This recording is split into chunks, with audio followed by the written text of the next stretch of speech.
Centre పై మాజీ మంత్రి అమర్నాథ్ తో చర్చకు లోకేష్ సిద్ధమా అంటూ మాజీ ఎంపీ మార్గాని భరత్ సవాల్.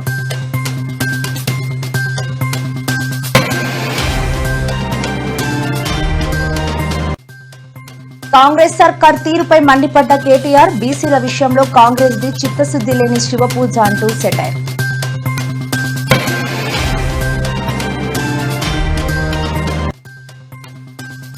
బీఆర్ఎస్ శ్రేణులకు గుడ్ న్యూస్. ఈ నెల 19న జూబ్లీహిల్స్ ప్రచారానికి కేసీఆర్.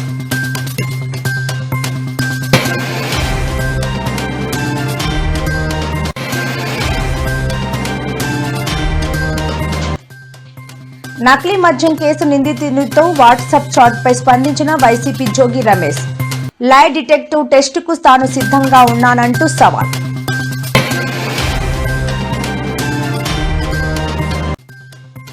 చంద్రబాబు దుర్మార్గాలను గట్టిగా ఎదుర్కోవాలి, పార్టీ శ్రేణులకు పిలుపునిచ్చిన సజ్జల.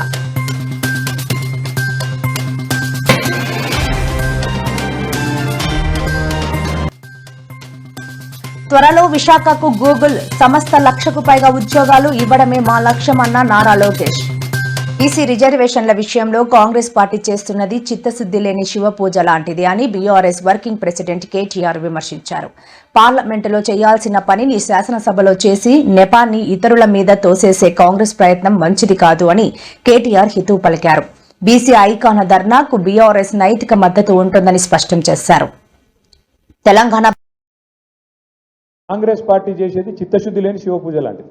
వాళ్ళకైతే చిత్తశుద్ధి లేదు, రాదు. రేవంత్ రెడ్డి గారి నాయకత్వంలో మాత్రం బీసీలకు న్యాయం ఎన్నటికీ జరగదు. ఇది వాస్తవం.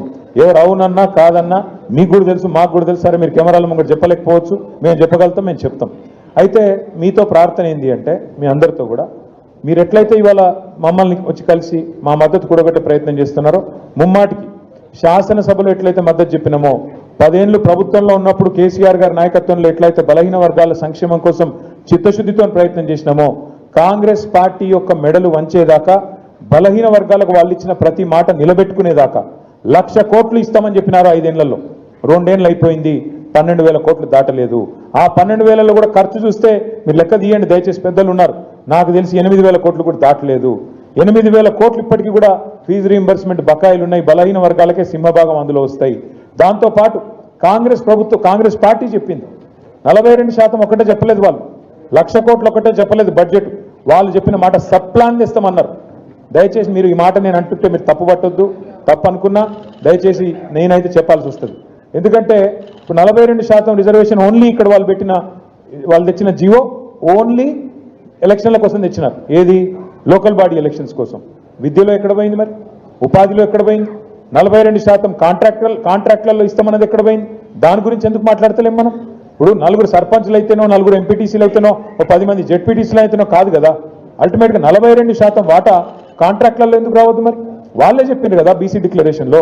అది రావాలి అంటే కేవలం మనం ఓన్లీ రిజర్వేషన్ల గురించి మాట్లాడుతామంటే రిజర్వేషన్ అల్ల కూడా రావాలి కదా మరి.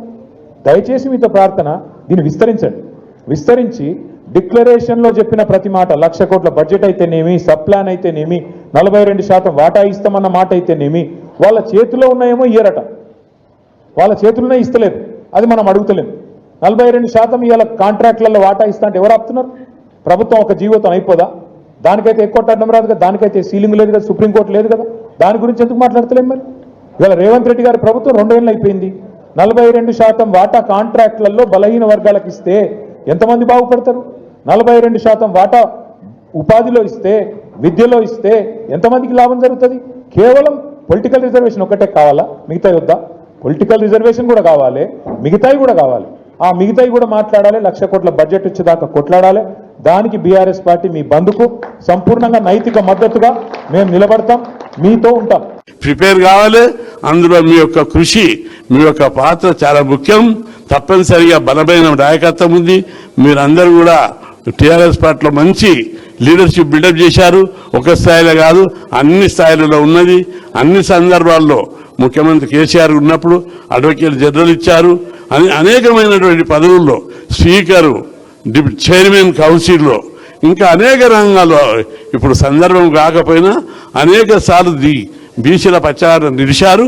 ఇప్పుడు కూడా ఈ ఉద్యమం లోపల మీరు అవుట్రైట్గా సపోర్ట్ చేయాలి. ఈ ఉద్యమం అందరికీ ఆదర్శంగా నిలబడేటట్టు మీరు అందరూ కూడా చర్యలు తీసుకోవాలని కోరుకుంటూ తప్పనిసరి మీ పాత గట్టిగా ఉంటుందని భావిస్తూ భవన్లో బీసీ జేఏసీ అధ్యక్షుడు ఆర్ కృష్ణయ్యతో సమావేశమైన సందర్భంగా కేటీఆర్ మాట్లాడారు.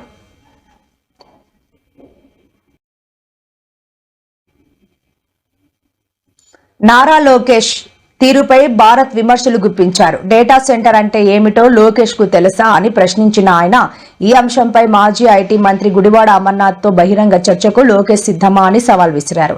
అప్పటి మంత్రి అమర్నాథ్ ను ఉద్దేశించి లోకేష్ చేసిన వ్యాఖ్యలు హాస్యాస్పదంగా ఉన్నాయని ఎద్దేవా చేశారు. చంద్రబాబు లోకేష్ హైదరాబాద్ ను తామే అభివృద్ధి చేశామని డబ్బా కొట్టుకుంటున్నారని, వాస్తవానికి అభివృద్ధి అంతా దివంగత ముఖ్యమంత్రి వైఎస్ రాజశేఖర రెడ్డి హయాంలోనే జరిగిందని భారత్ అన్నారు. అలా ఆంధ్రప్రదేశ్ రాష్ట్రాన్ని భ్రష్టు పట్టిస్తూ ఉన్నారు ఈ తెలుగుదేశం కూటమి ప్రభుత్వం. ఇవాళ లిక్కర్లో మీకు క్లియర్గా తెలిసిపోతూ ఉంది. మేము ఆ రోజు ఆంధ్రప్రదేశ్ అంతా కూడా వైఎస్ఆర్సీపీ అంతా ప్రొటెస్టులు చేస్తూ ఉన్నారు. ప్రొటెస్టులు చేస్తే వీళ్ళు చేసిన కార్యక్రమం ఏంటండి? ఆ రోజు తీసుకొచ్చి జనార్దన్ రావు ఎవరికి సంబంధం లేదన్నాడు. ఇప్పుడు తీసుకొచ్చేమో జోగి రమేష్కి సంబంధం అని చెప్తా ఉన్నాడు. అక్కడే క్లియర్గా అర్థమవుతుంది. అంటే ఇవాళ ఈ యొక్క కరెక్ట్గా మేము అదే రోజున ఆంధ్రప్రదేశ్ అంతా ప్రొటెస్టులు చేస్తూ ఉంటే జోగి రమేష్ పేరు చెప్పించిన ఆఫీసర్లు ఎవరండి? ఈ సిట్ ఆఫీసర్లు కాదా? అంటే చంద్రబాబు నాయుడు గారు సిట్ అంటే కూర్చునేవాళ్ళు, స్టాండ్ అంటే నుంచునే వాళ్ళే కదా చెప్పించింది. మరి అప్పుడు దాకా ఈ సంవత్సరంన్నర కాలంలో ప్రజల చేత నకిలీ మద్యం తాగిస్తూ ఉన్నారు. ఇవన్నీ కూడా ప్రజలకు అన్నీ కూడా క్లియర్గా అర్థమవుతూ ఉన్నాయి. గతంలో కొన్ని ఆరోపణలు చేశారు. కంప్యూటర్ ముందర ఎక్కువ కూర్చుంటే రేడియేషన్ వచ్చి చనిపోతారు, అందుకే సెక్రటరియట్లో కంప్యూటర్లు ఉండకూడదని చెప్పారు. ఒకసారి మీరు మీ సీనియర్స్ అడగండి, చెప్తారు. అక్కడ పడితే అక్కడ వీధి అంతా కూడా జల్లే కార్యక్రమం చేస్తూ ఉన్నారు. ఎక్కడ వీధి దీపాలు ఎలాగో కళా విహీనంగా తయారు చేశారు. చెట్లు అన్ని కూడా నరికే కార్యక్రమం చేస్తూ ఉన్నారు. ఇంత దారుణంగా వ్యవహారం చేస్తూ ఉంటే అసలు అధికారులు ఏం చేస్తూ ఉన్నారు?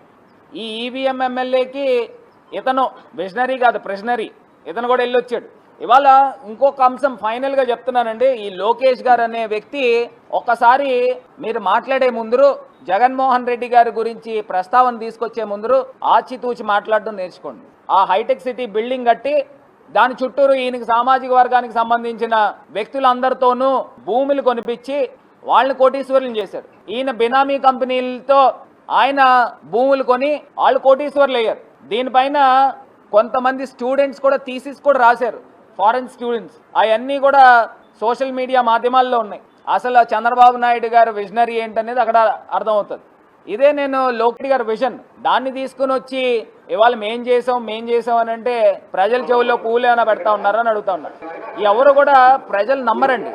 ఇదైతే నేను క్లియర్గా ఒక్కసారి మళ్ళీ ప్రజల్ని గమనించమని కోరుతా ఉన్నా. ఇది కాకుండా ఈయన మాట్లాడుతూ ఉన్నాడు 700 కోట్ల రూపాయలతో రిషికొండ దగ్గర ప్యాలెస్ కట్టారు అని అంటూ ఉన్నారు. మరి ఇదే 700 కోట్ల రూపాయలు ఈ ప్యాలెస్ ని మీరు ఎందుకు ప్రైవేటైజ్ చేయడానికి నోటిఫికేషన్ పిలిచారని అడుగుతా ఉన్నా. మరి మీరు చెప్పారు కదా రిషికొండని బోడిగుండి చేస్తున్నారని, మరి అప్పుడు మీకు రాలేదా పర్యావరణం యొక్క ఇబ్బందులు? ఇప్పుడు మీరు చెప్తా ఉన్నారు దీన్ని ప్రైవేటైజ్ ఎట్లా చేస్తారు, నోటిఫికేషన్ ఎట్లా కాల్ఫర్ చేస్తారు, ఫారెస్ట్ క్లియరెన్స్లు ఏమైనాయి, గగ్గోలు పెట్టారు కదా. మరి ఇప్పుడు ఇదే సేమ్ రిషికొండని మీరు ప్రైవేటైజ్ చేస్తూ ఉన్నారు. అంటే మీరు చేస్తే అన్ని నీతులు, పక్కనోళ్ళు చేస్తే అన్ని అవినీతిలా? ఇది ఎక్కడ ధోరణి అని అడుగుతా ఉన్నా. చంద్రబాబు నాయుడు గారిని ఇప్పుడైనా జగన్మోహన్ రెడ్డి గారు చేసిన పనులను మీరు కంటిన్యూ చేయండి, ఇంకా మీకు గౌరవం పెరుగుతుంది. ఆ మెడికల్ కాలేజెస్ని ప్రైవేటైజ్ చేయకుండా దాన్ని గవర్నమెంట్ పరంగా ఉంచి ఒక 2-3 వేల కోట్లు పెట్టండి. ప్రధానమంత్రి గారు మీరు 14 సంవత్సరాల్లో ఒక్క గవర్నమెంట్ మెడికల్ కాలేజ్ కూడా తేలా. జగన్మోహన్ రెడ్డి గారు 17 మెడికల్ కాలేజీలు తెచ్చారు, అది మర్చిపోద్దు. అంటే క్రెడిట్ ఆయనకి వెళ్ళిపోద్దని ప్రైవేటైజ్ చేసేస్తా ఉన్నాడు. అంటే ప్రజల ప్రాణాలతో ఆడుకోవడానికి ఈయన ఎవరు అని అడుగుతా ఉన్నా. ఇలాగ ఇన్ని విషయాల్లో ఈయన చేసిన తప్పులన్నీ కూడా ప్రజల్ని గమనించమని కోరుతా ఉన్నా. ఎన్టీఆర్ వైద్య సేవ అద్భుతమైన స్కీమ్ అంటారు. What is that scheme? ఎవరైనా నిరుపేద కుటుంబాలకి ఆరోగ్యం ఇబ్బంది ఉంది, నకిలీ మద్యం కేసులో ప్రధాన నిందితుడు జనార్దన్ రావుతో తనకు సంబంధాలున్నాయంటూ వస్తున్న ఆరోపణలపై మాజీ మంత్రి జోగి రమేష్ తీవ్రంగా స్పందించారు. ఆ ఆరోపణలను నిరూపించాలని ముఖ్యమంత్రి చంద్రబాబు నాయుడు, మంత్రి నారా లోకేష్లకు ఆయన సవాల్ విసిరారు. నిందితుడితో తాను వాట్సాప్ లో చాటింగ్ చేసినట్లు నిరూపిస్తే దేనికైనా సిద్ధమని తేల్చి చెప్పారు. తనపై ఉద్దేశపూర్వకంగానే ఇలాంటి ఆరోపణలు చేస్తున్నారని పరోక్షంగా వ్యాఖ్యానించారు. పైన దేవుడు ఉన్నాడు, ఆయన అంతా చూస్తాడు అని జోగి రమేష్ పేర్కొన్నారు.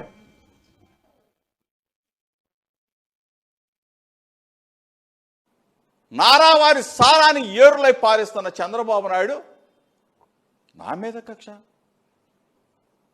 కుట్ర. నీ ఇంటి మీదకి వచ్చి, నీ ఇంటి దగ్గరికి ఎందుకు వచ్చా? నిరసన తెలియజేయడానికి వచ్చా. ఆ రోజు మా అధినేత జగన్మోహన్ రెడ్డి గారిని కారు కూతలు కూస్తా ఉంటే అయ్యన్న పాత్రుడు అతనికి బుద్ధి చెప్పబోయా అని చెప్పేసి నీ దగ్గర నిరసన తెలియజేయడానికి వస్తే నా మీద దాడి చేసి ఆ రోజున నా మీద కేసులు పెట్టి మరలా అగైన్ జోగి రమేష్ని నిర్బంధించాలా, జోగి రమేష్ని అరెస్ట్ చేయాలా, జోగి రమేష్ని 2 నెలలు 3 నెలలు 4 నెలలు జైల్లో పెట్టాలా? ఏమి రాక్షసానందం ఇదే? ఆఫ్రికా నుంచి ఫోన్లో మాట్లాడి జనార్దన్తో ఎప్పుడైనా నా పేరు ప్రస్తావన వచ్చిందా? ఎయిర్పోర్ట్లో దిగాడు, కస్టడీకి పోలీసులు తీసుకెళ్లారు, తీసుకొచ్చి కోర్టులో రిమాండ్ రిపోర్ట్ సమర్పించారు. ఏ రోజైనా ఎప్పుడైనా జోగి రమేష్ పేరు రిమాండ్ రిపోర్ట్లో ఉందా? కోర్టులో ఎప్పుడైనా జనార్దన్ చెప్పాడా? అసలు ఒక పక్కేమో ఫోన్ పోయిందంటారు, ఒక పక్కేమో అదే షర్టుతో మళ్ళీ ఒక వీడియో రిలీజ్ చేస్తారు. ఎంత ఫేక్ గాళ్ళు మీరంతా. వాట్సాప్ చాటింగ్ అంట. నా ఫోన్ నేను చంద్రబాబుకి ఇస్తా, లోకేష్కి ఇస్తా, ఛాలెంజ్ చేస్తా ఉన్నా. సత్య శోధన పరీక్షకు జోగి రమేష్ సిద్ధంగా ఉన్నాడు. చంద్రబాబు రెడీయా? లోకేష్ రెడీనా? ఎంత దిగజారిపోయారా బాబు మీరు. మీ స్థాయిని, ముఖ్యమంత్రి స్థాయి వ్యక్తులు నాతో ఏంది మీకు? నా రక్త సంబంధీకులైన నా కులానికి ఉన్న వాస్తవాలు చెప్తే చంద్రబాబు నాయుడు తూత్తులకు అవసరమా? చంద్రబాబు నాయుడు తాబేదాళ్ళకి, చంద్రబాబు నాయుడు మోకాళ్ళు మోసే వాళ్ళకి అవసరమా? మీకు పిల్లలు ఉన్నారు కదరా బాబు, మీకు కుటుంబాలు ఉన్నారుగా, పైన దేవుడు ఉన్నాడుగా. ఈ మాటలు మాట్లాడిన వాళ్ళకి జోగి రమేష్ ఇటువంటి వాడు తెలీదా? చంద్రబాబు నాయుడు చెప్పగానే, చంద్రబాబు నాయుడు స్క్రిప్ట్ రాసేవగానే మురిగేస్తారా? తప్పు కదా, తప్పు కదా. నా చరిత్ర మీకు తెలీదా? మీ చరిత్ర నాకు తెలీదా? నేను ముందే చెప్పా కదా, 2 రోజుల క్రితమే చెప్పా. చంద్రబాబు నాయుడు స్క్రిప్ట్ రాసిస్తాడు, మా వాళ్ళు కొంతమంది తెలియక మురుగుతూ ఉంటారు పాపం, తర్వాత ఇంటికి వెళ్ళి బాధపడతా ఉంటారు. వాళ్ళ ఆవిడ తిడుతుంది, వాళ్ళ పిల్లలు తిడతారు. ఎరా బుద్ధి తక్కువ వాళ్ళారా, జోగి రమేష్ గురించి మీకు తెలియదురా, చంద్రబాబు నాయుడు లోకేష్ రాసేవి కానీ వాడిని తిడతాం ఎందుకురా పిచ్చివాళ్ళారా అని చెప్పి వాళ్ళ ఆవిడ తిడుతుంది, వాళ్ళ పిల్లలు తిడతారు. నా మీద మాట్లాడినోడు ప్రతి ఒక్కడు కూడా చంద్రబాబు నాయుడు బాధలు పడలేక, లోకేష్ బాధలు పడలేక తిట్టేవాడే తప్ప గుండెల మీద చేసుకుని ఎవ్వడు కూడా ఒక్కడు కూడా జోగి రమేష్ మంచివాడు కాదు అనే మాట తెలుగుదేశం పార్టీలో, ఈవెన్ దో తెలుగుదేశం పార్టీ యావత్తు కూడా ఒక సర్వే పెట్టుకోవాలండి. అందరికీ నమస్కారం. అడుగులో అడుగు వేసిన ఒక జోగి రమేష్ ని ప్రధాన పార్టీలు ప్రచారంపై ఫోకస్ పెట్టాయి. తమ సిట్టింగ్ స్థానమైన జూబ్లీహిల్స్ లో గెలిపే లక్ష్యంగా ప్రతిపక్ష బీఆర్ఎస్ స్కెచ్లు వేస్తోంది. అందరికంటే ముందే దివంగత నేత మాగంటి గోపీనాథ్ సతీమణి మాగంటి సునీతను తమ అభ్యర్థిగా ప్రకటించిన అధినేత కేసీఆర్ నిన్న ఆమెకు బీ ఫామ్ అందజేశారు. బీఆర్ఎస్ శ్రేణులకు తమ బాస్ కేసీఆర్ మరో గుడ్ న్యూస్ చెప్పబోతున్నట్లు సమాచారం. ఈ నెల 19న భారీ స్థాయిలో రోడ్డు షో నిర్వహించేందుకు సన్నాహాలు చేస్తోంది. ఈ రోడ్ షోలో కేసీఆర్ హాజరవుతారనే ప్రచారం జరుగుతోంది.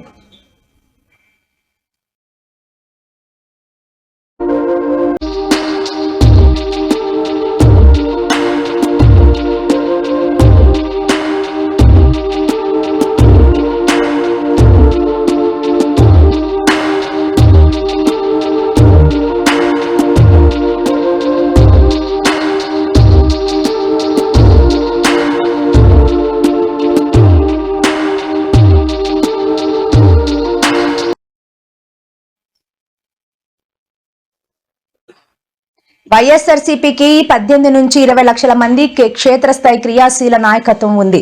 పార్టీ సంస్థాగత నిర్మాణంపై వైఎస్ జగన్ ఆలోచనలు బ్లూ ప్రింట్ ను మనం అమలు చేయాలి అని వైఎస్ఆర్సీపీ స్టేట్ కోఆర్డినేటర్ సజ్జల రామకృష్ణారెడ్డి పిలుపునిచ్చారు. ఈ సందర్భంగా సజ్జల రామకృష్ణారెడ్డి మాట్లాడుతూ మెడికల్ కాలేజీల ప్రైవేటీకరణ వల్ల ఏపీలోని అన్ని వర్గాల ప్రజలను ఇబ్బందులకు గురి చేసేలా చంద్రబాబు ప్రభుత్వం అడుగులు వేస్తోంది. దీనిపై ప్రజల్లో విస్తృతంగా చర్చ జరగాలి. ఈ దుర్మార్గాలను ఆపగలగాలి. ఇందులో భాగంగా మనం రచ్చబండ కోటి సంతకాల సేకరణ కార్యక్రమాలు చేస్తున్నాం.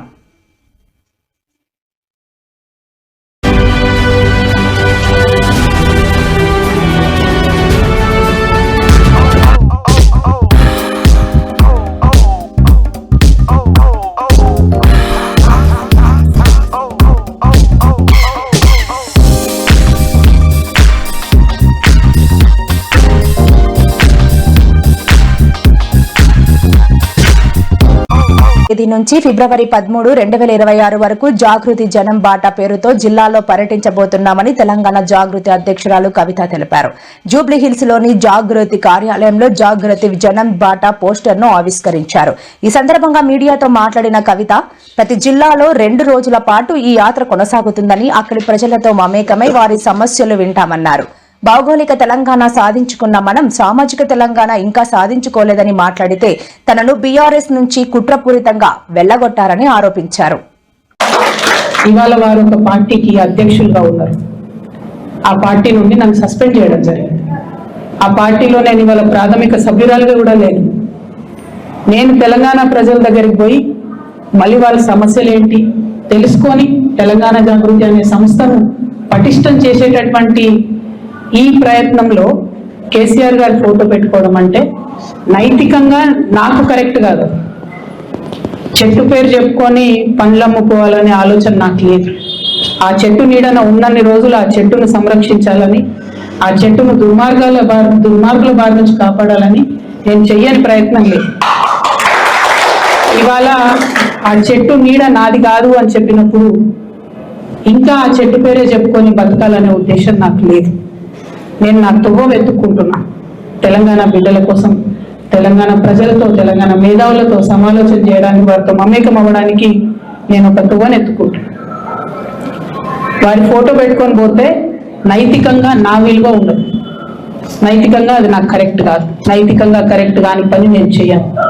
తెలంగాణ జాగృతి సంస్థ పెట్టినప్పటి నుంచి నేను బీఆర్ఎస్ పార్టీలో చేరే వరకు ఎన్నడూ కూడా కేసీఆర్ గారి ఫోటో పెట్టలేదు. ఆ రోజు ఆయన ఉద్యమ నాయకుడైనా అనేక కార్యక్రమాల్లో మేము పాల్గొన్నా. అప్పుడైనా ఇప్పుడైనా జయశంకర్ సార్ ఫోటోనే పెట్టినాం. నేను బీఆర్ఎస్ పార్టీలో ఎంపీగా గెలిచిన తర్వాత ఖచ్చితంగా సార్ ఫోటో పెట్టినాం. నేను కాదనట్లేదు. సో ఇదేదో సార్ కోసం అగౌరవం అన్నది కాదు. ఇది నా మారల్ కంపాస్ కరెక్ట్ కాదని చెప్తున్నది. నైతికంగా ఇది కరెక్ట్ కాదని చెప్తున్నది.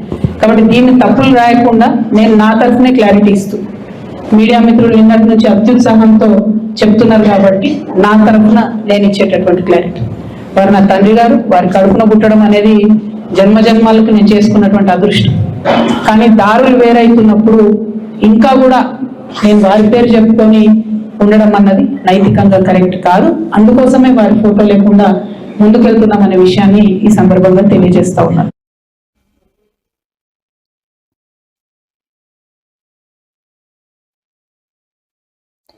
ఒకప్పుడు మైక్రోసాఫ్ట్ రాకతో హైదరాబాద్ స్వరూపమే మారిపోయినట్లు ఇప్పుడు టెక్ దిగ్గజం గూగుల్ పెట్టుబడులతో విశాఖపట్నం రూపురేఖలు పూర్తిగా మారబోతున్నాయని నారా లోకేష్ ధీమా వ్యక్తం చేశారు. గూగుల్ రాకతో విశాఖలో 1,00,000కు పైగా ఉద్యోగాలు అందుబాటులోకి వస్తాయని, రాష్ట్ర అభివృద్ధిలో ఇదొక కీలక మైలురాయి కానున్నదని ఆయన తెలిపారు.